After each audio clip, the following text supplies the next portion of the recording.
நகர சுற்றாடல் கட்டமைப்பை பாதுகாக்கும் முக்கிய நடவடிக்கையை குறிக்கும் வகையில் பேரபாவியை புனரமைக்கும் வேலை திட்டம் செயல்படுத்தப்படுகின்றது. அதன் கீழ் இந்த கழிவகற்றும் பணியை மேற்கொள்ள திட்டமிடப்பட்டுள்ளது. மேல் மாகாண சபை, இலங்கை காணி அபிவிருத்தி கூட்டுத்தாபனம் ஆகியன இணைந்து இந்த வேலை திட்டத்தை முன்னெடுக்க உள்ளது.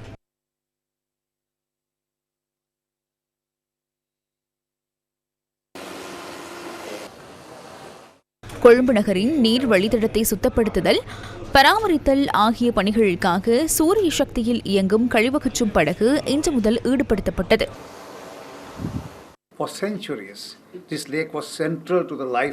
நீண்ட காலமாக இந்த வாவி நகர வாழ்க்கையின் மையமாக இருந்து வருகின்றது. இது வர்த்தகம், போக்குவரத்து, மக்களின் வாழ்க்கையை பெரிதும் பாதித்துள்ளது. இந்த வாவி கொழும்பு நகரத்தின் அடையாளத்தின் ஒரு பகுதியாகும். இருப்பினும் காலப்போக்கில் திட்டமிடப்படாத நகரமயமாக்கல், மோசமான கழிவு முகாமைத்துவம், சுத்திகரிக்கப்படாத கழிவு நீர் மற்றும் தொழிற்துறை கழிவுகளால் இது கைவிடப்பட்ட நிலையில் காணப்படுகின்றது.